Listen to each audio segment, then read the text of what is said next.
Hello కానమోకు కథావచనం మోహనవచనం పరిజ్ఞాన హితభాండం శ్రోతలకు ఆహ్వానం నమస్కారం. చదవదగునెవరు రాసిన తదుపరి చదివిన వెంటనే మరువక పలువురికి వినిపింపబూనిన అది ఏ పరిజ్ఞాన హితభాండమవు పో మహిళ మోహనవచనమై విరాజిల్లు.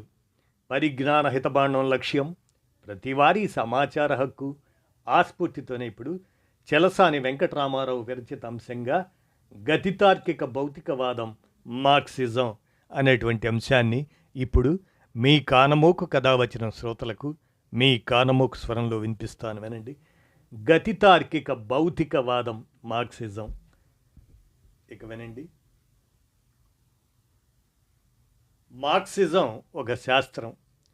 ప్రపంచ పరిణామక్రమాన్ని వివరించి సామాజికాభివృద్ధిలోని చలన సూత్రాలను, చోదక శక్తులను ఆవిష్కరించి దోపిడీకి గల కారణాలను బట్టబయలు చేసి దోపిడీ లేని నూతన సమాజ నిర్మాణం కోసం కార్ల్ మార్క్స్, ఫ్రెడరిక్ ఏంగెల్స్ రూపొందించిన సిద్ధాంతమే మార్క్సిజం.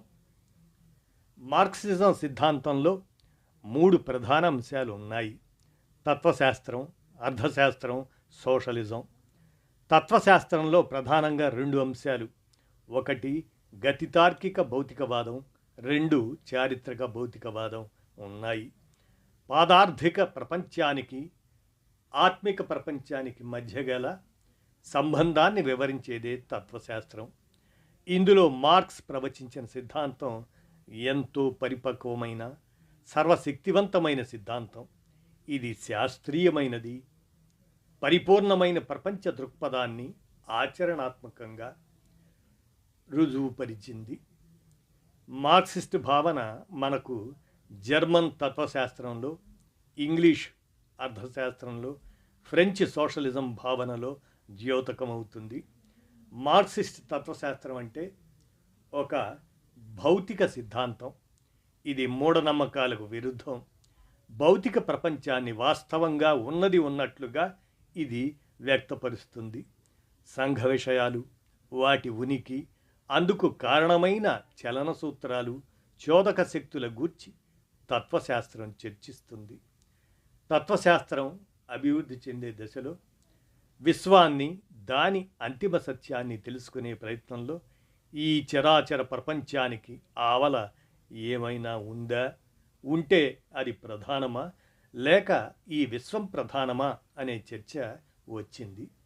ఈ చర్చ నుండి భావవాదం, భౌతికవాదాలు ఆవిర్భవించాయి. భౌతికవాదానికి వ్యతిరేకంగా మతం భావవాదాన్ని ప్రచారంలోకి తెచ్చింది. మూఢ విశ్వాసాలను, అశాస్త్రీయతను ప్రచారంలో పెట్టింది. ప్రజలను మతం మత్తులో ఉంచి జోకొట్టి వాస్తవ ప్రపంచాన్ని చూడకుండా నిరోధించింది. దీనితో భౌతికవాదాల మధ్య అనాదిగా ఘర్షణ జరుగుతున్నది. నేటికి మతం సృష్టించిన మాయా జగత్తు నుండి ప్రజలు బయటపడి వాస్తవ జగత్తుని, ప్రకృతిని, భౌతిక ప్రపంచాన్ని చూడలేకున్నారు. అందువల్ల మార్క్సిస్ట్ కోణంలో పరిశీలన చేయాల్సిన కర్తవ్యం అభ్యుదయ శక్తులపై ఉంది. మార్క్స్, ఏంగెల్స్లు ఈ దిశలో విశిష్టమైన కృషి చేశారు. ఏంగెల్స్ రచించిన లుడ్విగ్ ఫోయర్ బాక్ యాంటీ డ్యూరింగ్ అనే గ్రంథాల్లో వారి భావాలను స్పష్టం చేశారు. 19వ శతాబ్దంలో తత్వశాస్త్రాన్ని ముందుకు నడిపించిన మహామేధావి కార్ల్ మార్క్స్. ఈయన జర్మన్ సాంప్రదాయిక తత్వశాస్త్రాన్ని, హెగెల్ తత్వశాస్త్రాన్ని నిశితంగా పరిశీలించాడు. ఈ క్రమంలో మార్క్స్ రూపొందించినదే గతితార్కిక భౌతికవాదం. ఇది ప్రకృతిని, సమాజాన్ని పరిశీలించి రూపొందించిన సిద్ధాంతం. ఇది అభివృద్ధిని, మానవజాతికి, ముఖ్యంగా శ్రామిక వర్గానికి అందించిన తాత్విక భౌతిక సిద్ధాంతం. హెగెల్ జగత్తు నిరంతరం మార్పులకు లోనవుతున్నదని, అందువల్ల అభివృద్ధి చెందుతుందని చెప్పాడు. ఇది ఆనాటికి ఒక విప్లవాత్మకమైన భావన. ఆయన రాచరికాన్ని, భావవాదాన్ని విశ్వసించాడు. కానీ మార్క్స్, ఏంగెల్స్లు భౌతికవాదాన్ని అభివృద్ధిపరిచారు. మతపరమైన ఊహాత్మక ప్రపంచం, దాని స్థానంలో భౌతికమైన వాస్తవ జగత్తును మార్క్స్ లోకానికి చూపించాడు. తత్వవేత్తలు అప్పటి వరకు ప్రపంచాన్ని రకరకాలుగా వ్యాఖ్యానించారు. కానీ అసలు విషయం ఈ ప్రపంచాన్ని మార్చటం అని మార్క్స్ చెప్పాడు. మార్క్స్ తన సిద్ధాంతానికి ఆచరణ గీటురాయిగా ఉండాలని నిర్దేశించుకున్నాడు. మార్క్స్ హెగెల్ నుండి గతి తర్కాన్ని, ఫోయర్ బాక్ నుండి భౌతికవాదాన్ని స్వీకరించాడు. ప్రపంచాన్ని అవగాహన చేసుకొని దాన్ని మార్చటానికి గతితార్కిక భౌతికవాదాన్ని ఒక సాధనంగా వినియోగించాడు. భావమయమైన ప్రపంచమే యథార్థం అని, అది నిత్య చలనశీలం, పరిణామశీలం అని హెగెల్ భావించాడు. ఈ పరిణామం ఒక పద్ధతి ప్రకారం, ఒక తర్కం ప్రకారం జరుగుతుందని, ప్రతి అంశాన్ని రెండుగా విడదీసి చూడాలని, వ్యతిరేకతల ఘర్షణ వల్ల మార్పులు జరుగుతాయని హెగెల్ చెప్పాడు. వ్యతిరేకతల ఘర్షణ నుండి పదార్థంలో చలనం పుడుతుందని చెప్పాడు. దీనినే గతి తర్కం అన్నారు. కానీ చివరకు భావాలే భౌతిక ప్రపంచానికి మూలం అని హెగెల్ భావించాడు. ఇది మార్క్స్ని ఆకర్షించిన అందులోని కేవలం భావం, యాబ్సల్యూట్ ఐడియా అంటే దేవుడు, ఆత్మ, మనస్సు అనే భావాన్ని మార్క్స్ తిరస్కరించి ఫోయర్బాక్ భౌతికవాదాన్ని అనుసరించాడు. ప్రపంచ పురోగమనానికి చోదక శక్తి చలనశీలమైన భౌతిక పదార్థం అని మార్క్స్ అన్నాడు.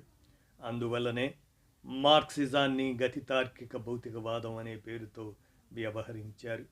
పదార్థంలోని రెండు విరుద్ధ శక్తుల మధ్య ఘర్షణ జరుగుతుంది.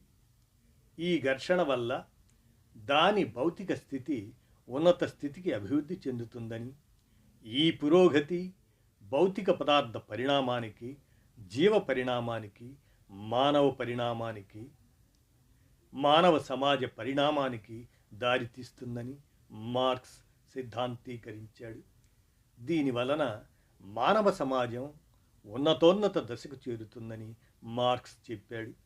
ఇక్కడ మార్క్స్ హెగెల్ భావానికి కేవల భావం ఇచ్చిన ప్రాధాన్యతను తోసిపుచ్చి భౌతిక పదార్థానికి ప్రాధాన్యం కల్పించాడు. మార్క్స్ దృష్టిలో భౌతిక పదార్థమే ప్రాథమికం. మనస్సు, చైతన్యం, భావం వీటికి ద్వితీయ ప్రాధాన్యం ఇచ్చాడు. పదార్థం ప్రాథమికమైంది. అది వివిధ దశల్లో పరిణామం చెందిన ఫలితంగా జీవకోటి ఆవిర్భావం జరిగింది. జీవులలో జరిగిన పరిణామం ఉన్నతోన్నత దశలను దాటిన ఫలితంగా ఒకానొక దశలో మానవ జాతి ఆవిర్భావం జరిగింది. మానవుని మనస్సు బాహ్య ప్రపంచానికి మూలం కాదు. పదార్థమే మన మనస్సును కూడా సృష్టిస్తుంది. మనస్సు చైతన్యం లోపించినా పదార్థం అనేది స్థిరంగా ఉంటుంది. కానీ పదార్థం లేకుండా మనస్సు మాత్రం మనుగడ సాగించలేదు. పదార్థమా, చైతన్యమా, ఏది ప్రాథమికం అనే విషయంలోనే తత్వవేత్తలు రెండుగా చీలిపోయారు. ప్రకృతి, భౌతిక ప్రపంచం చైతన్యం నుండి అంటే ఆత్మ నుండి పుట్టిందని భావించిన వారు భావవాదులుగాను, భౌతిక ప్రపంచం నుండి, ప్రకృతి నుండి చైతన్యం, ఆత్మ ఉద్భవించాయని వాదించిన వాళ్ళు భౌతికవాదులుగా గుర్తించబడ్డారు. విశ్వాన్ని, జ్ఞానాన్ని, ప్రకృతిని ఉన్నది ఉన్నట్లుగా సాధ్యమైనంత ఖచ్చితత్వంతో నిర్దిష్ట కారణాలతో రుజువు చేసేది భౌతికవాదం. భావవాదం కేవలం విశ్వాసం మీద ఆధారపడి ఉంటుంది. ఎటువంటి శాస్త్రీయ పరిశోధనలకు నిలువదు. హెగెల్ యొక్క తత్వశాస్త్రం సమకాలీకులను ఎంతో ప్రభావితం చేసినప్పటికీ యువ హెగెలియన్లలో ఒకరిగా ఉండిన ఫోయర్బాక్ హెగెల్ సిద్ధాంతం మతానికి తాత్విక పునాదిని కల్పిస్తున్నదని విమర్శించాడు. మతం, భావవాదం బూటకమైనవని, సామాజిక జీవితంలో అభివృద్ధి నిరోధక పాత్ర వహిస్తాయని చెప్పి భౌతికవాద వైఖరి తీసుకున్నాడు. మార్క్స్ దీనితో ప్రభావితుడైన తరువాత ఫోయర్బాక్ సిద్ధాంతంలోని లోపాన్ని గ్రహించి హెగెల్ గతి తర్కాన్ని, ఫోయర్బాక్ భౌతికవాదాన్ని రెంటినీ కలిపి గతితార్కిక భౌతికవాదాన్ని శాస్త్రీయంగా ఆవిష్కరించాడు మార్క్స్. 1940 దశకంలో శక్తి నిత్యత్వ రూపాంతీకరణ నియమం కనుగొనబడింది. విశ్వంలోని సకల విషయాలు పరస్పర సంబంధాలని, ప్రకృతిలోని సమస్త చలన ఐక్యత ప్రాకృతిక వాస్తవం అని రుజువైంది. 19వ శతాబ్దం నాటికి భూగర్భ శాస్త్రం ఆవిర్భవించి అనేక నూతన విషయాలు వెలుగు చూశాయి. ఖండాలు, దీవులు, సముద్రాలు, పర్వతాలు మొదలైనవన్నీ మాయమై కొత్తవి ఆవిర్భవించి గణనీయమైన వాతావరణం మార్పులు జరిగాయి. సౌరమండలం శాశ్వతంగా అస్తిత్వంలో లేదని, ఒకానొక కాలంలో సహజంగా ఆవిర్భవించిందని కౌంట్ ఒక సిద్ధాంతం ప్రతిపాదించాడు. పదార్థం అభివృద్ధి ఫలితంగానే సౌరమండలం ఆవిర్భవించిందని ఇప్పుడు అందరూ ఆమోదిస్తున్నారు. అనేక విజ్ఞాన శాస్త్రాలు సైన్స్ అభివృద్ధి చెందిన తరువాత అస్పష్ట పోలికలు ఉన్న జీవజాతుల మధ్య పోలికా సంబంధాలు ఉన్నాయని, జీవులు వృక్షాలు కణాలతో నిర్మితమయ్యాయని, అవి ఒకే పద్ధతిలో ఆహారం తీసుకొని సంతానాభివృద్ధి చేస్తాయని కనుగొనబడింది. సమస్త జీవ పదార్థాలు పరస్పర సంబంధితాలని రుజువు చేయబడింది. చార్లెస్ డార్విన్ ప్రాకృతిక ఆవరణం నియమాన్ని కనిపెట్టి సమస్త జీవజాలానికి మధ్యన గల సంబంధాన్ని రూఢీపరిచి పాత వాటి నశింపు, కొత్త వాటి ఆవిర్భావం నిరూపించాడు. ప్రకృతిలో శాశ్వతమైనది ఏదీ లేదు. ప్రతి ఒక్కటి ఎప్పుడో ఒకప్పుడు అంతరిస్తుంది. దాని స్థానం మరొక భిన్నమైనది ఆక్రమిస్తుంది. ప్రపంచం ప్రక్రియల, లంకెల, సంబంధాల సముదాయమే గాని వస్తువుల సముదాయం కాదు. ప్రకృతిలో సమస్త విషయాలు అంతర్గత వైరుధ్యాలతో కూడి ఉంటాయి. దీనినే మార్క్స్ ప్రకృతి అధిభౌతిక కాక ఆదిభౌతిక కాక గతితార్కికంగా నడుస్తుందని చెప్పాడు.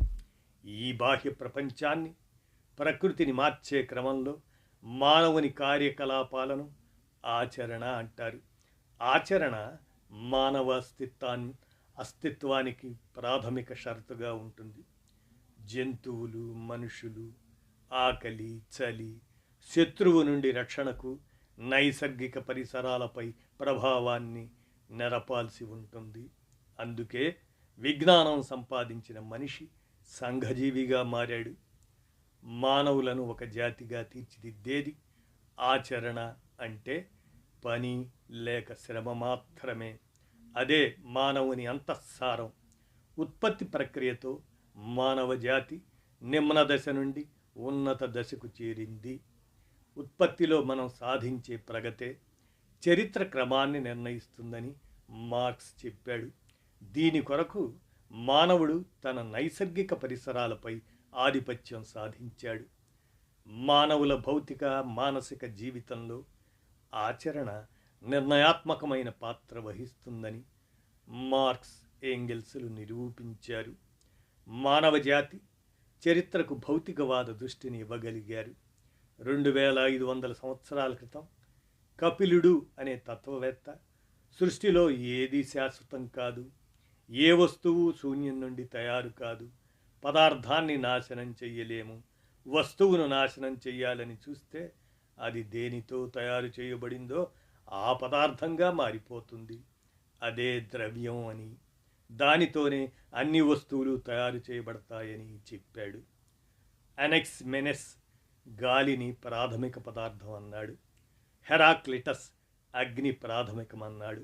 అగ్ని నుండే ఆత్మలు కూడా జనించాయని ఈయన భావన. ప్రకృతిలో ప్రతిదీ నిరంతరం మారుతూ చలనంలో ఉంటుందని చెప్పాడు. ఈయన బోధనలో గతితర్కం కనిపిస్తుంది. ఎంపిడోకిల్స్ మట్టి, నీరు, నిప్పు, గాలి అనే 4 మూలకాల నుండి సృష్టి ఆవిర్భవించింది అన్నాడు.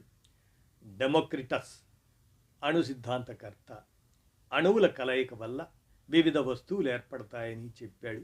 ఎపిక్యూరస్ పదార్థం శాశ్వతం, దాని చలనానికి మూలం దానిలోనే ఉన్నదని, భగవంతుని ప్రమేయం లేదని చెప్పాడు. కోపర్నికస్ మతాన్ని చావు దెబ్బ కొట్టాడు.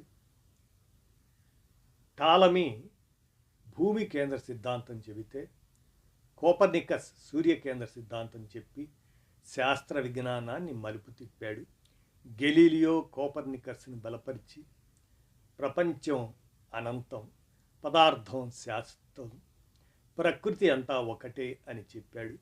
భారతదేశంలో అతి ప్రాచీన భౌతికవాదం లోకాయత, దీనినే చారువాకం అని అంటారు.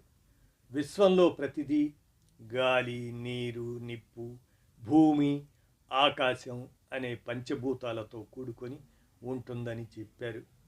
కర్మ సిద్ధాంతాన్ని నిరాకరించారు. స్వర్గం, నరకం, దేవుడు, ఆత్మ ఇటువంటివి లేవు అని వీరు గట్టిగా వాదించారు. బుద్ధుని సమకాలికుడు అసితకేశ కంబళి ప్రముఖ భౌతికవాది. మానవుడు మట్టి, నీరు, నిప్పు, గాలి అనే 4 అంశాలతో నిర్మితమైనాడని మనిషి గురించి చెప్పాడు. పాపపుణ్యాలకు ఫలితాలు ఉండవు, పరలోకం లేదు అని చెప్పాడు. పాయసి అనే భౌతికవాది పరలోకం లేదు అని చెప్పాడు. చైనాకు చెందిన యాంగ్చ్యూ ప్రాకృతిక ఆవశ్యకతను అనుసరించి ప్రకృతిలోనూ సమాజంలోనూ మార్పులు జరుగుతాయని చెప్పాడు. దీనినే ప్రారబ్ధం లేక విధి అని ఈయన అన్నాడు. వాంగ్చుంగ్ ఈయన చైనా వాది, ఆ చైనా దేశస్థుడు. వాంగ్చుంగ్ భావవాదాన్ని, మార్మికవాదాన్ని, కన్ఫ్యూషియస్ ప్రవచించిన స్వర్గ సిద్ధాంతాన్ని తీవ్రంగా వ్యతిరేకించాడు. మనిషి ప్రకృతిలో భాగం, నీరు, నిప్పు, కొయ్య, లోహం, మట్టి అనే ఆది భౌతిక పదార్థాలతో మనిషి ఆవిర్భవిస్తాడని చెప్పాడు. స్టీఫెన్ హాకిన్స్ విశ్వాన్ని సృష్టించడంలో, దానిని నడిపించడంలో భగవంతుని ప్రమేయం లేదు అని, ఈ విశ్వం సృష్టిని, దాని చలనాన్ని కొన్ని భౌతిక సూత్రాల ద్వారా వివరించవచ్చునని చెప్పాడు. ఇంకా 17-18 శతాబ్దాలలో హాబ్స్, గసెండి, స్పినోజా, లాక్ మొదలైన వారు భౌతికవాదాన్ని అభివృద్ధి చేశారు. 20వ శతాబ్దంలో దేనిని శాస్త్రజ్ఞులు పదార్థం, పరమాణువులు అని పిలిచారో అది విద్యుత్ శక్తిగా లేక శక్తిగా అభౌతికమైనదిగా పరిగణింపబడింది. దీనితో పదార్థం లేదు అనే వాదన వచ్చి భౌతిక భావనలే ప్రధానమనే చర్చ జరిగింది. దీనితో ప్రకృతి విజ్ఞాన శాస్త్రం సంక్షోభానికి గురైంది. లెనిన్ తన భౌతికవాదము, ప్రత్యక్ష అనుభవయుక్త విమర్శవాదంలో ఇది విజ్ఞాన శాస్త్రానికి పొసగని సిద్ధాంతంగా రుజువు చేశాడు. పరమాణువులాగే ఎలక్ట్రాన్ కూడా తరగనిదని, ప్రకృతి అపరిమితమైనదని, దానికి అంతిమ స్థాయి అంటూ ఏమీ లేదని రుజువు చేశాడు. ఒకానొక దశలో పదార్థ చలనం యొక్క ఒక కొత్త రూపంగా జీవం అవతరించింది. జంతు రూపం నుండి ఒకానొక దశలో మానవుడు వేరు చేయబడ్డాడు. పదార్థ చలనానికి సంబంధించి ఒక కొత్త రూపం ఆవిర్భవించింది. వీటిని సామాజిక ప్రక్రియలు అంటారు. ఇవి మన మనస్సుకు వెలుపల అస్తిత్వంలో ఉంటాయి. కానీ మానవ సంవేదనలు, మనోస్థితులు, భావాలు కేవలం మనుషుల మనస్సులలో మాత్రమే ఉంటాయి. పదార్థ చలనం వలన ప్రకృతిలో నిరంతరం మార్పులు జరుగుతాయి. ప్రకృతిలో మార్పు చెందని వస్తువు ఏదీ లేదు. చలనం పదార్థంలో అంతర్గతమైన ఉన్న లక్షణం. గతి తార్కిక భౌతికవాదం దీనిని రుజువు చేసింది. పదార్థం లేకుండా చలనం లేదని లెనిన్ కూడా చెప్పాడు. పదార్థరహిత చలనం అసంభవం అని ఆధునిక విజ్ఞాన శాస్త్రం సైతం చెబుతున్నది. పదార్థం లేకుండా స్థలకాలాదులకు అస్తిత్వం లేదని మార్క్సిజం చెబుతున్నది. పదార్థం లేని స్థలం సృష్టిలో లేదు. సాపేక్ష సిద్ధాంతం ప్రకారం సకల వస్తువులు అంతరించిపోతే స్థలకాలాలు కూడా అంతరించిపోతాయి. చైతన్యం అన్నది ఒక రకమైన పదార్థం. మానవ చైతన్యం వెలుపల ఏదైతే అస్తిత్వంలో ఉందో అదే చైతన్యం. భావవాదులు భౌతిక ప్రపంచాన్ని సైతం చైతన్యంగా చెబుతారు. మానవుడు శ్రమ ద్వారా జంతు ప్రపంచం నుండి విడిపడ్డాడు. భాష సామాజిక సమూహాన్ని సృష్టించింది. మానవ సమాజంలో సమాచారం ఒక తరం నుండి తర్వాతి తరానికి భాష ద్వారా అందజేయబడుతుంది. జంతువులలో ఇది సాధ్యం కాదు. విజ్ఞాన శాస్త్ర పరిశోధనల నుండి, శాస్త్రీయ నియమాల నుండి గతితార్కిక భౌతికవాదం రూపొందించబడింది. ఇది ఎంతో శాస్త్రీయమైనది. ప్రకృతిలోని అన్ని విషయాలు అంతర్గత సంబంధాలు కలిగి ఉంటాయి. పదార్థం నిరంతరం చలనంలో ఉండి మార్పుకు లోనవుతుంది. విశ్వమంతా అంతర్గత సంబంధి అని మార్క్స్ చెప్పాడు. ఈ అంశాలు పరిశీలించిన మీదట గతితార్కిక భౌతికవాది సూత్రాలను మనం ఈ క్రింది విధంగా విశ్లేషించుకోవచ్చు. 1. వైరుధ్యాల ఐక్యత, సంఘర్షణ నియమం. ప్రతి అంశంలో అంతర్గత వైరుధ్యాలు ఉంటాయి లేదా వ్యతిరేకతలు ఉంటాయి. వ్యతిరేకతల ఘర్షణ వలన పదార్థం చలనంలో ఉంటూ మార్పు చెందుతుంది. ఈ వైరుధ్యాల మధ్య ఐక్యత, ఘర్షణ అభివృద్ధికి మూలం. ఐక్యత సాపేక్షం, ఘర్షణ శాశ్వతం. ఒకటిగా కనిపించే ప్రతి దాంట్లో 2 వ్యతిరేకతలు ఉంటాయి. ఈ వైరుధ్యాల ఘర్షణే చలనం, అస్తిత్వాలకు, మార్పులకు మూలం. 2. పరిమాణాత్మక మార్పు నుండి గుణాత్మకమైన మార్పుకు పరివర్తన చెందే నియమం. ప్రతి పదార్థం తన సొంత లక్షణాలను, అదే ప్రాపర్టీస్ అని అంటాం, వాటిని కలిగి ఉంటుంది. ఈ లక్షణాలనే గుణం అంటారు. ఈ గుణం పదార్థ సారాన్ని వ్యక్తీకరిస్తుంది. పరిమాణం అంటే సైజు, భారం, వాల్యూమ్, ఉష్ణోగ్రత వంటివి. పరిమాణాత్మక మార్పు సంభవించినప్పుడు పదార్థానికి దాని పాత లక్షణాలు పోయి కొత్త లక్షణాలు సంతరిస్తాయి.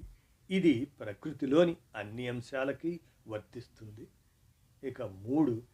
నాస్తీకరణ యొక్క నాస్తీకరణ లేక భావం అభావం చెందటం. ఇది పాతకు కొత్తకు గల సంబంధాన్ని తెలియజేస్తుంది. పాత దాని స్థానంలో కొత్తది ప్రవేశించటం. ఈ మార్పు అకస్మాత్తుగా ఆకాశం నుంచి ఊడిపడదు. కొత్తదానికి జన్మనిచ్చే క్రమంలో పాతది రద్దయిపోతుంది. The new emerges out of old and old got negated in that process of emergence of new. ఇది గతితార్కిక భౌతికవాదం. దీని ప్రకారం ఉత్పత్తి సంబంధాలను మార్చకపోతే సమాజం మారదు. ప్రపంచాన్ని మార్చటమే గతితార్కిక భౌతికవాదం ధ్యేయం. మరో సందర్భంలో చారిత్రక భౌతికవాదాన్ని కూడా మనం చర్చించుకోవచ్చు అంటూ గతితార్కిక భౌతికవాదం, మార్క్సిజం అనే అంశాన్ని చెలసాని వెంకటరామారావు విరచించగా మీ కానమోకు కథావచనం శ్రోతలకు మీ కానమోకు స్వరంలో విజ్ఞానాంశంగా వినిపించాను. విన్నారుగా. ధన్యవాదాలు.